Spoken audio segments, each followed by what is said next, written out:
Okay. So getting ready for Pesach. I was looking at some teachings of my friend and colleague, Rabbi Tova Spitzer, who's in Boston, and someone I just really always resonate with her approach on things. So before we launch into that, Rabbi Ellen wanted to mention that she is starting a new book in the Tuesday book group. Want to tell us about it? Okay, it's called "Who Wrote the Bible" by Professor Richard Elliott Friedman. I read it in my biblical history class. It was one of the required books. You can still see some of my my markings. Asking a question. For the pages. What? You got white hair and everything. What? Who wrote the Bible? Hold on. Go ahead. Okay. So our tradition says the Bible, the Torah was given to Moses, all 5 books and everything else at Mount Sinai all at once.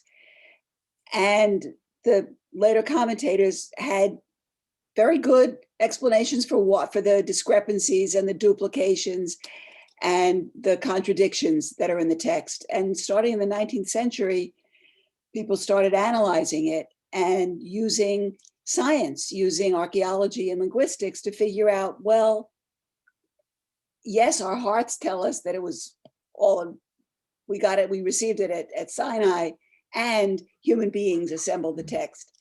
And Professor Friedman, there's a lot of information in here, but he writes very clearly. It's very easy to follow his reasoning, his explanations. The book is a real eye-opener for helping us understand that the Torah isn't history. It's sacred history, but it's not actual history, and why and how, and that it's important in so many ways. So we meet on Tuesdays from 1 to 2, and the request is that you read approximately the first 100 pages, and we'll keep going on from there. Thanks. That's a good choice. That'll be interesting. Thank you. So it's an academic and scholarly approach, modern scholarship approach to trying to figure out the origins of the authorship of the Bible. And he writes it, it's a cliffhanger. You can't wait to you can't, he said, at the end of each chapter, it's a question or it's and now tune in. You want to keep reading because it's so well written and so intriguing. Oh, thank you. Great. Okay. So as I was saying, getting ourselves ready for Passover. So first, as with every spiritual concept in Judaism, it functions, and this bears repeating every time, on multiple, all valid levels of experience.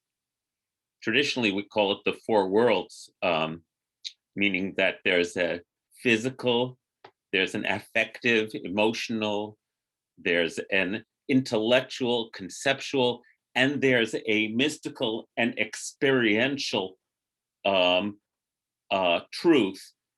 To all those levels coexist, and each one of us tunes in at different times of our lives, developmentally, depending on our learning style or our focus, to different levels of the meaning. And I'm sure you're used to this by now. One level does not negate the other levels. They complement one another, which is what makes it a rich meal, right? It's like the full nutritious package, right? If you only eat the cardboard, you're not there, right? So those four worlds, those four levels are also understood as the level of the plain meaning of the text. And then the level of the interpretive meaning of the text, and then the level of the allegorical meaning, and the level of the mystical meaning. So again, just a reminder that what I want to evoke from you and invite from you are any level. And it's all good. It's all good. That's what makes it personal. So I was reading about the concept of chametz. Chumetz, if you grew up in a Yiddish-speaking household. Chametz, chumetz, it just depends on your accent. And chametz, which means leavened. Chametz means that which is sour, which has started to ferment. That's what yeast does, right? That's why it's called sourdough. So chametz refers not only to flour and water when it starts to ferment, which is what makes it allows it to rise because of the air bubbles, but to anything that has fermented. And pickles in Hebrew are chamutzim. If you ever go to falafel stand, you ask for, if you want pickles, you ask for chamutzim. So my point there being that this concept of chametz, on a physical level, as I understand it, we've used up our winter stores, and what's left may be kind of old.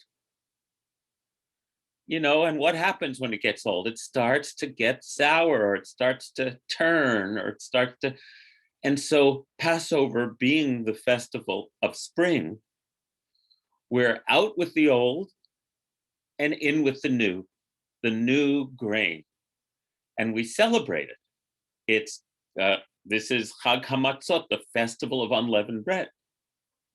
So I think agriculturally and physically, this is a moment of out with the old and in with the new, and I really like that. And of course, the way that developed in Jewish tradition on the physical level is Pesach cleaning, which took on its own utterly obsessive, neurotic qualities in their own right in Jewish tradition.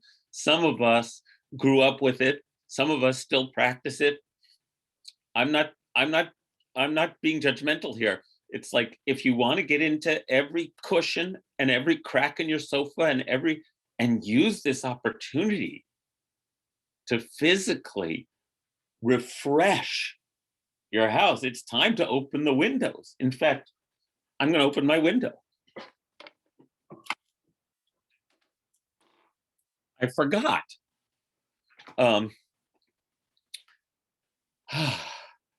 You know, when I was saying before, when some of us were here, that I've been cleaning out our garage as my particular spring cleaning project the last couple of weeks, whenever the weather's been good enough. And when I go back into the garage, I have a physical experience of relief. It's so interesting how our space affects our psyche and our mood, at least for me. And I can't wait, interestingly enough, to I've gotten most of the debris out. I've gone to the dump. I was saying I put things, we got a new garden shed. I moved it into the garden shed. And now I'm gonna, when it's sunny and clear and I have the time, I'm gonna take everything out and I am gonna clean that room. I don't actually, I don't think I have, a blessing for study. We forgot to say that. I'm sorry. Thank you for the reminder, Ellen. Let's insert it right here. Baruch atah Adonai Eloheinu melech haolam asher kitshanu b'mitzvotav v'tzivanu la'asok b'divrei Torah. Thank you. Blessed are you, source of life, our God, who makes us holy with your commandments and has given us the commandment of engaging in words of Torah. Okay, so I'm into that physical experience of out with the old, out with that which is stale. That's a good word. To make room for the new. But then, of course, our commentators and our teachers, going all the way back, a long way into rabbinic and other early commentaries, understand chametz also as a category of that which is within us that has become stale or puffed up, like inflated or impure. You can take it in any direction you want. And ask us at Passover, what is the chametz within us that we want to clear out? Pretty straightforward, right? I just described my garage. Now, what about me? And can the process of external clearing out also be a time to internally clear out? Because I do have that physical relationship to my cleaned out space. I feel it inside me. So I wonder what's inside me that I need to clear out that would allow me to experience the world afresh. I think that's quite beautiful. And I wanted to pause right there and just either hear from you or write anything that comes up for you as you take a moment to contemplate. You don't have to just contemplate. Okay, what's the chametz in me? What level is that? I'm going to do it too.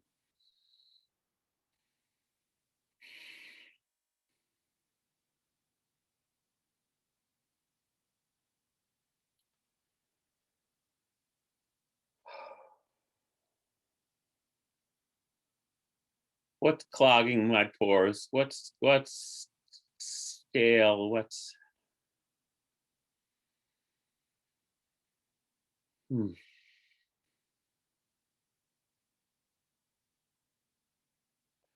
Paul says, can it relate to cleaning out bad habits, unconscious habitual behavior that is not serving you? Absolutely. That's one of its traditional associations. Absolutely.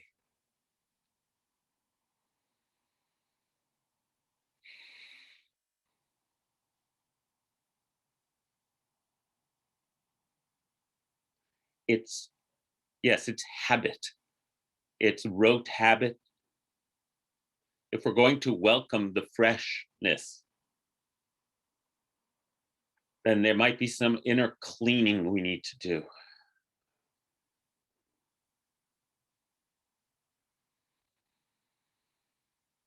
Oh dear.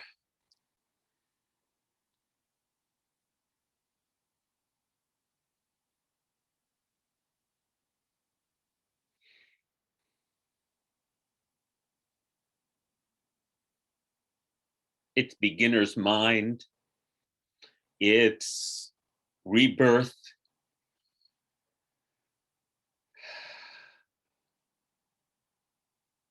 It's freedom, right? All the themes of Passover internally.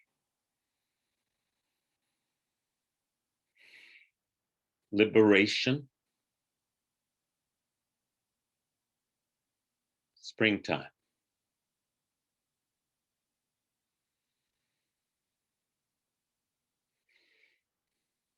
Ellen Weaver says, she just realized it's the negative stories about my life that still come up. Time this year to let them fly away. Critical judgments that keep us stuck, Roni. I think that's beautiful. Yeah.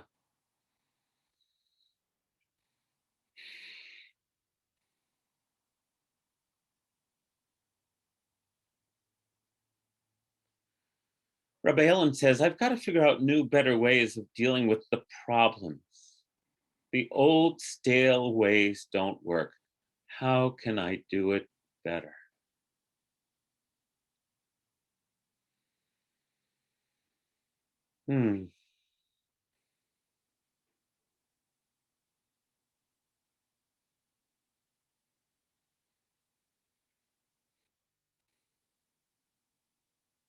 any old phrase, words that come up repeated over and over in family voices. Yes, how do we honor those voices, which aren't going to go away, and say, oh, thanks for your opinion, and not have it come down on us? Yeah. Cautiousness that prevents risk and adventure. Thank you, Sylvia. And remember, those risks and adventures don't have to be physical risks and adventures. They can be the risk and adventure of opening ourselves up to life. Paul says, just waking up, becoming conscious of literally everything you do.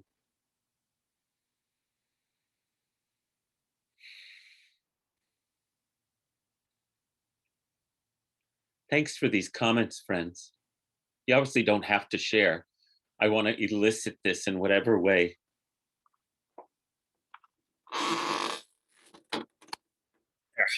Closing my window a little bit. I have an impulse that I want to share with you.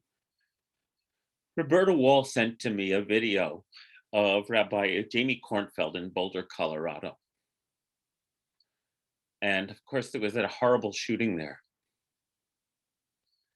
And the Jewish community in Boulder had an hour of being together online. Jamie, who I don't know personally, I know her because she decided not to be a congregational rabbi, and she started an organization in the Rockies called Adventure Rabbi. And she has spent her career taking people up into the mountains for rituals. So she's a very interesting woman. And like I say, I don't know her, but I followed her work. And she talked for about 6 minutes in a way that cracked my heart open. And it makes me think about this question I just asked. So with your indulgence, I want to share this video of Rabbi Jamie Korngold with you. I want to share my screen.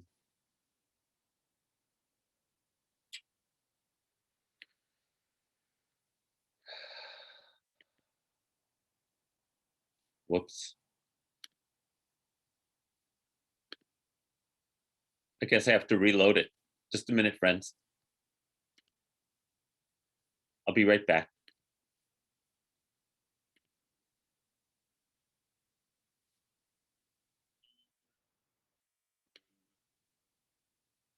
Pray. Let's remember that is safer for our here in Boulder and a resident of the area that was shaken.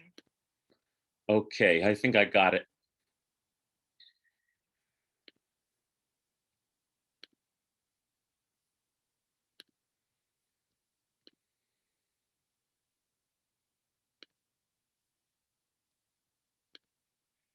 We share our love and strength with you. Can you hear it? Thank you, Rabbi Fred, for those inspiring words. I'd like to speak with you tonight about grief. We all deal with grief differently, but I'd like to share with you a process that my friend Tisha Schuller taught me. Unfortunately, I've had a lot of opportunities to use this recently, and I found it really helpful. Tisha likes to say, drop the story and feel the feelings. Sometimes I walk around all day and I say to myself, drop the story, feel the feelings, drop the story, feel the feelings. And I'm not dismissing the King Super story. I'm going to get there in a little bit. But first, when we're dealing with grief, it's really helpful to know what we're really, truly feeling deep inside. So here's my invitation. When you have space, when you have time, give yourself 15 minutes. Sit down in a chair. Just feel what you're feeling about this tragedy. I say 15 minutes because this work really hurts, but you can do it. I believe in you. You'll probably find at first that you have a jumble of feelings going on, and you're going to need to sort through them. The first ones that are going to jump out at you are the big emotions, like anger and rage. And they call those secondary emotions because although they grab your attention, They like attention. There's always a core or a root emotion that's deeper down. So keep digging. You'll know when you get there. For me, when I find my core emotion, I feel like I'm breaking open and I weep. Everyone experiences it differently, but you'll know when you're there. Now, I don't know why this is, but it seems like once you found your core, your root emotions, and you pay attention to them, it softens a little bit. It makes it a little easier to cope with. For me, my core emotion in the face of this tragedy is I feel vulnerable. I feel vulnerable for my children, for my neighbors. I don't have to recite a list. You probably have the same list as I do. I feel vulnerable for all of us. So let's talk about vulnerability. It turns out that vulnerability is the source of your power. Vulnerability is the seat of your power. Let me explain. The meaning of life is love. Full stop. The meaning of life is love. We experience, unfold, nourish, explore love through relationships. But to be in deep relationship, you have to open your heart. Opening your heart makes you vulnerable. And when you're vulnerable and tragedies like this happen, it hurts. But here's the thing. Your vulnerability is what powers your relationships. And your relationships are what make life worth living. We rabbis like to call these heart-to-heart relationships I-thou relationships, which is a term that was coined by the theologian Martin Buber. He said that when two people interact at that heart-to-heart level, we experience God in the world. He contrasted those relationships with I-it relationships, ones in which we're using the other person to get something done. Now, when I started to teach Buber's theology about 30 years ago, I offered the example of best friends being I-thou and the cashier at the supermarket, I-it.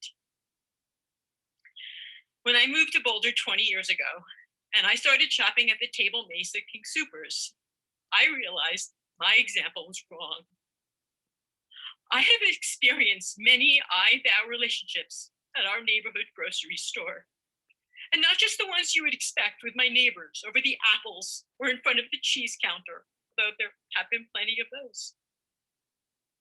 The reason that this King Soopers is in many ways the heart of our neighborhood is because of the employees. We know them, and they know us. Those of you that shop there, you know Ian, the bagger. We all watched him go through high school when this was an after-school job for him. We knew how excited he got for Fairview Grains, and we were proud of him when he graduated from high school and became a full-time bagger. Ian may not know who I am. I know who Ian is. And how about Clint, another bagger who's been there for years? Maybe he helped you get your groceries to your car when you had your hands full with your kids. Clint is retiring soon, and he jokes that the store will not stand without him. I lovingly tell him that I agree. Many of you might remember Toba. Now, what a fascinating woman Toba was. Toba was a wealthy woman who retired and became a bagger at the Table Mesa King Soopers because she wanted to be part of that community. The community that is King Soopers on Table Mesa. Not just the employees and not just the neighbors, but all of us together. I sat with Toba when she died. I did her funeral and her husband Joel's. May their memories be for a blessing. This is the community of King Soopers on Table Mesa. We know them, and they know us. Did you know that the first person to know that I was moving out of my marital home was Brenda, the cashier? I had 2 carts filled. She noticed. I had never needed 2 carts before. I was outfitting a new household. She asked. I answered. I cried. She welcomed me to my new life. She told me it would be okay. And how about the time my mom, who lived across the street from King Soopers, got lost in the dairy aisle, and they called me to come and get her because they noticed her and they knew who I was. I could go on like this with stories about Denise and her grandkids, Steve and Andrew and Tassia, and on and on. We have lost 10 neighbors. It hurts. So here is what I want to say to you today. The meaning of life is love. We experience love through relationships. To be in relationship, we must be vulnerable. Being vulnerable hurts. Still, I choose love. Thank you.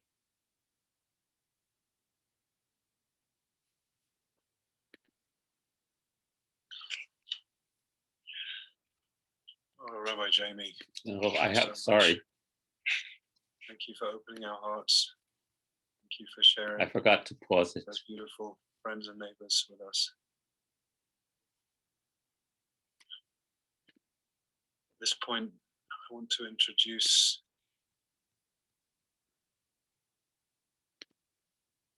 That's Mark Soloway. He's a wonderful rabbi in Boulder.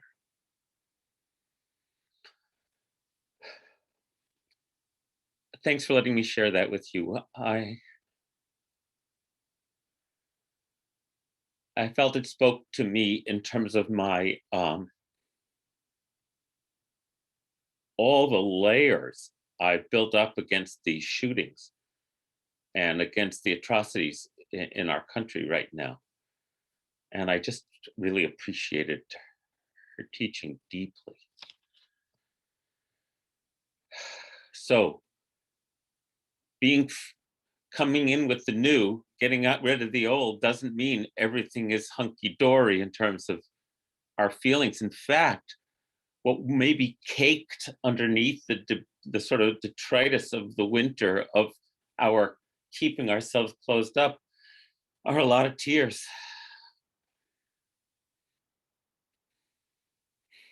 This is not easy, what she was asking us to do. And I am not, oh my goodness, I'm not preaching. I'm not like standing up above, it's like, but boy, I wanted to hear that. And I thank Roberta Wall for sending it to me. And I thank Rabbi Jamie Korngold.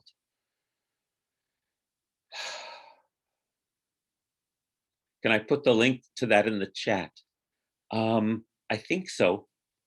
Give me a moment. Hold on a moment.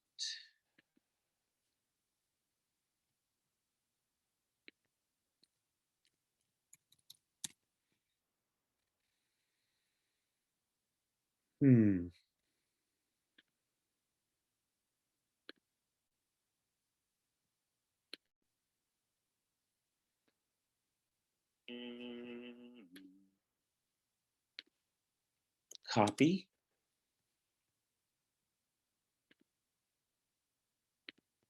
Paste. There, I did it. Okay. Back to seeing your faces over here. There we go.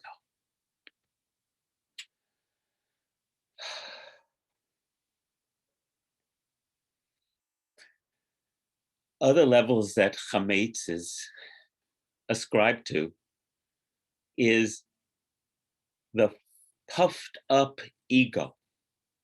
So Pharaoh, in that symbolic sense, gets associated with Chametz, the part of us that is full of ourselves, whereas the matzah is our humbled state. Humbled meaning with humility. We're not full of ourselves, but rather we're starting from a place of where there's spaciousness. Matzah is understood to know, is called lechem oni, either the bread of affliction. Oni can mean affliction, and in Hebrew, ani Oni means poverty. So, yeah, Judaism never glamorizes poverty. Everyone should have enough so that they're not afflicted by poverty. It's one thing in other traditions, which I'm not dissing, to take a vow of poverty as a personal choice. That's a whole different story of choosing.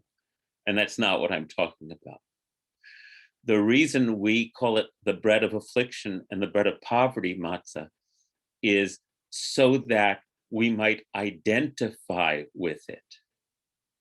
That is the physical, literal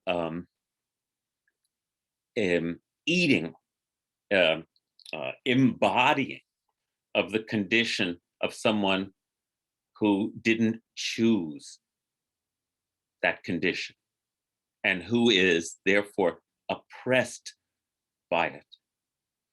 Oh, Roni asks, where can you get matzah?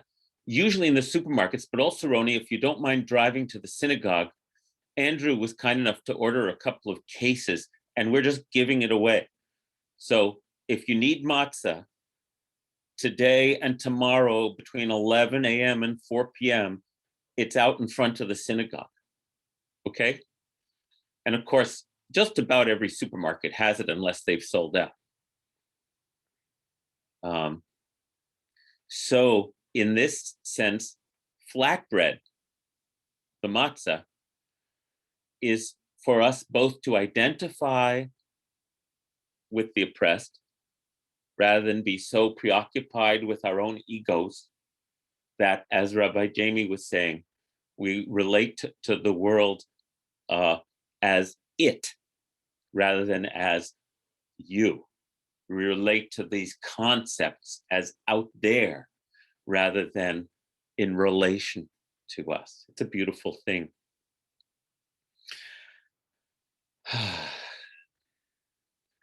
Being puffed up with ourselves. Again, it just happens, right? It doesn't mean we're arrogant necessarily. It means we're preoccupied. Why wouldn't you be preoccupied with yourself? You spend the most time with yourself. We worry about ourselves. That's what we do.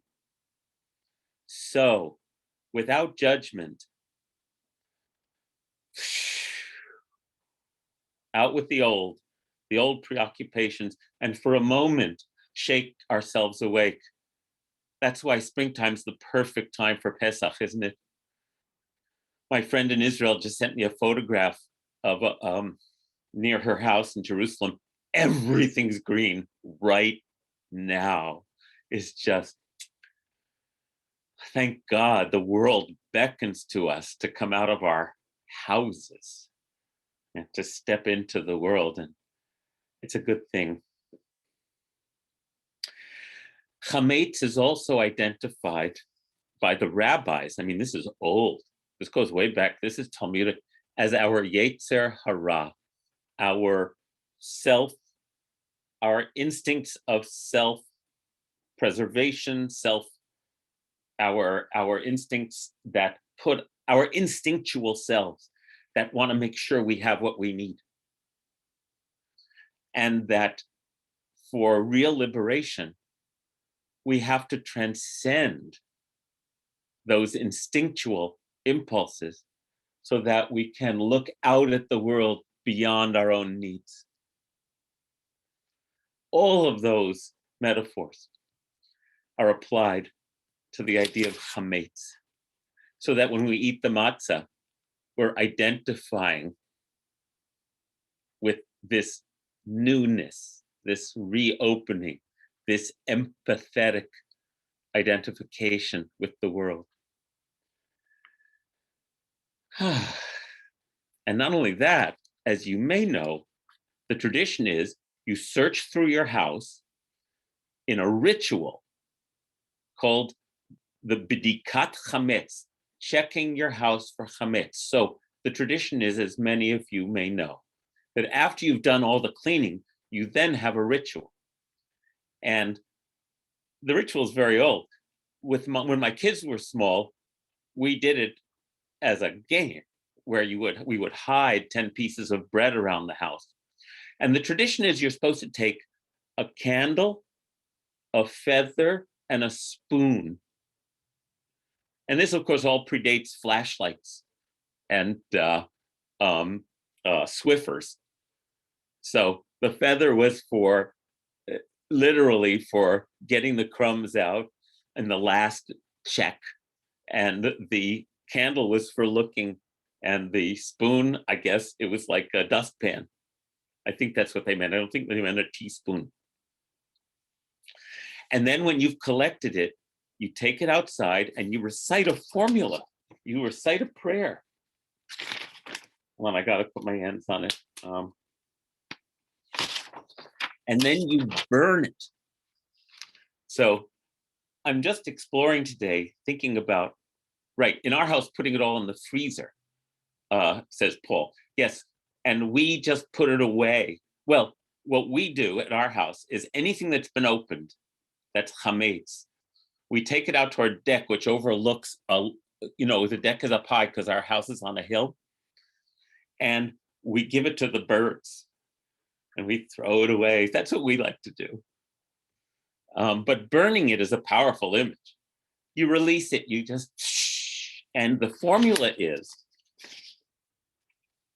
may all leaven and leavened products that exist in my property, that I've seen and that I have not seen, if I missed anything that I have destroyed and burned up, or that I might have not managed to do, may it now be considered ownerless, no longer mine, like the dust of the earth. So it's so much similar to Tashlich on Rosh Hashanah, isn't it? Which is 6 months away. It's like we do it twice a year, the new year of the spring and the new year of the fall. And Rabbi Baruch of Mezhebosh, who knows how to pronounce that? He was a Hasidic rabbi in the 19th century. He interpreted the statement of getting rid of your chametz. He says, all chametz, he said, all selfish tendencies that exist in my property. And he said, surely they exist within my soul, within my being, that I have seen and have not seen. Yeah, I may think I'm aware of everything, but I know I'm not aware of everything. That I have destroyed or have not destroyed. Yeah, I think I may have gotten rid of them, but I'm sure there's still more in me. May they be considered nullified. May you, God, please just erase them from my being. As I'm thinking out loud to you, thinking about chametz, it's so much like the process of teshuvah, where on Yom Kippur we say, may, in the vidui it says, may any sins we have committed, whether knowingly or unknowingly, whether we are aware or unaware, please just take them away from us. Rabbi Ellen was saying, I was thinking that getting rid of the puffed up stuff within ourselves is like what we do on Yom Kippur. That's right. And Paul said, letting it go with the exhale, every breath. Because this is about our bodies and our beings as well as our homes. And releasing over and over, says Ellen Weaver. Thanks, everybody. I think this is what's on my mind because I've been waiting for spring for so long this time. So that my liberation right this minute is both what Rabbi Jamie Korngold was saying, the places I've just closed up my heart, waiting, marking time, trying to hang in there, trying to stay on my feet and stay healthy.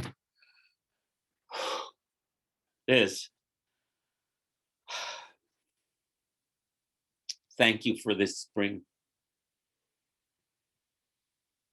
and for this festival.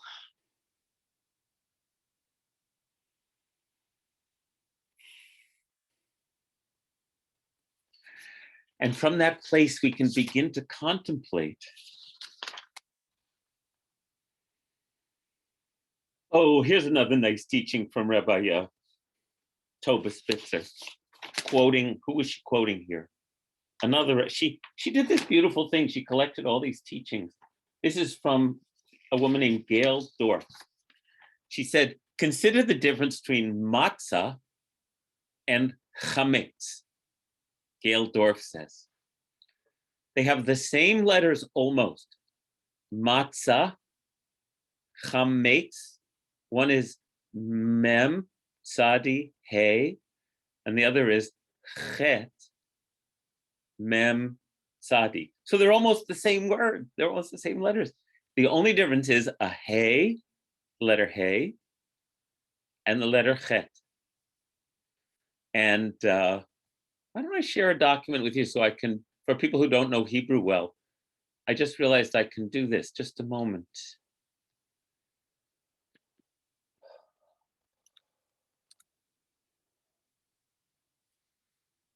Okay, one moment, please.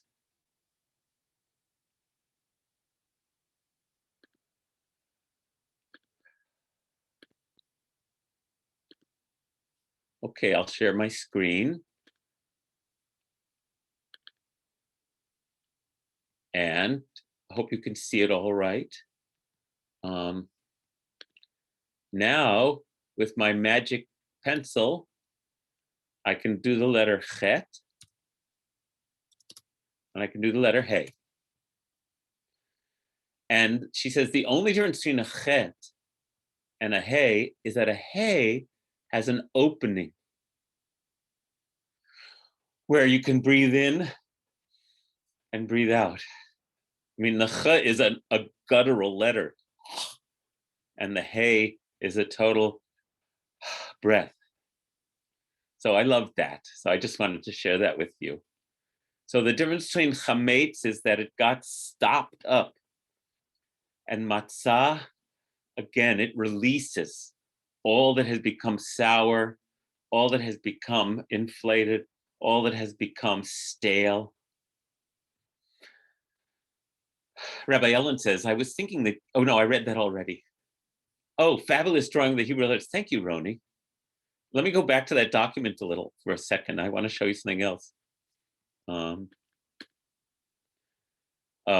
Hebrew fonts are fun because if I do this one, this is the more familiar one. This is chet, and this is hey, and you can see their relationship there too. Just like with English, there are all these beautiful Hebrew fonts to play with now. So chametz is the closed, and matzah breathes. Again, just open your windows. It's spring. And that's what makes Passover the time of renewal and hope. Passover's other names are Chag HaMatzot, the festival of matzah, Chag HaAviv, the festival of spring, and Zman Chirutenu, the season of our liberation. And this year, I'm repeating myself, I've just been longing to be liberated from this winter and from the isolation. So I guess for me, as I said, the liberation is so visceral that I'm longing for. Of course, if your mind is going to all the other levels of oppression and liberation, I want to hear them. Sylvia says, I see my vaccination as my liberation. How many of us might be feeling that way? Yes, indeed. Absolutely. You got to hug your boy, Ellen. By the way, friends, before I forget, my second shot is scheduled for next Wednesday. And I understand from a lot of people that I might be feeling sick on Thursday. So we're not going to have class next Thursday just because of when the shot is scheduled. So keep that in mind. No class next Thursday. I hope I don't, but if I'm feeling crappy, I certainly won't want to teach. So glad you're feeling fine, Paul. God bless you. Rabbi Ellen didn't have too many symptoms, but other people just wound up in bed for a day. So I did. It was awful. okay, so But then it passes. it pass over us, right? So no class next Thursday. But I'll be looking forward to seeing you in 2 weeks to resume our Torah study. Okay, and I'll be getting my liberation from the vaccine in during Passover, so that's appropriate. But again, I want you to contemplate this idea of liberation of on every level you'd like. I've been focused on this personal sense of release and on being vulnerable to the world. And of course, that doesn't separate us from the other levels, that connects us to the other level. But there's always the civic, the collective, and the political. There's the systems of oppression that I hope we continue to be acutely aware of. There's the structural, societal ways that freedom is delayed and denied. And of course, that affects each person who is affected by it individually in their bodies. These are not separate levels. We are utterly connected on all of these levels. And at your Seder, if you want to talk about systemic oppression, about the need for liberation on all those levels, if you want to talk about these metaphors, they're not even metaphors, these concepts recapitulate and apply on every level of experience. Oh my. My wife Ellen's been taking a class that Judith Enck has been teaching, who is a commentator on WAMC, but before that she was the regional administrator for the in EPA. And now she's taken upon herself advocacy about a bill that's being introduced in Congress to drastically reduce the amount of disposable plastic that is being created in the world. We talk about Khames. We have filled the world with our Khames. How are we going to clean? How are we going to liberate our planet, other species? We have enormous, sort of almost impossible to imagine challenges. And yet the themes of Pesach, for me, apply on every level. This is the season of renewal, the season of hope, the season of liberation, the season for new beginnings. Ellen Weaver said, oh, Roni says, I had 2 shots with no symptoms, but also no liberation. I can understand that because this feeling of liberation is a subjective one. So what works for someone won't necessarily be the same experience for another. And Ellen says, I didn't quite realize, I wasn't sure I'd make it through the winter. But when the sun came out and it seemed like spring was possible and soon to get second shot, it's been an incredible opening. Yes, and Roni, may you just find your openings with every exhale, as Paul said before. And Ellen's been part of the Philadelphia campaign for several years regarding plastic. Yes, my wife Ellen has, listening to her talk about this class, I'm on a whole new kick. I'm trying to avoid disposable plastic in every way I can. And it's a good project, actually. I know I'm ranging all over the place a bit, but I think you hear the connections that I'm seeking. So we've reached 2:00, and I hope this has been a beautiful preparation for you for your Passover holiday. And I hope you get to go outside today. It's unseasonably warm, but might as well enjoy it, right?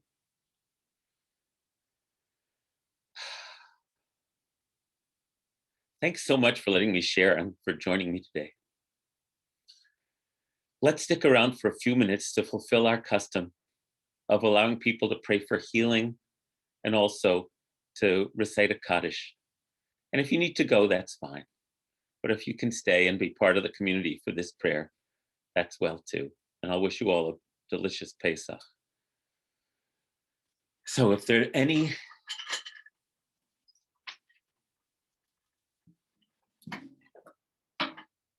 prayers for healing that you want to include,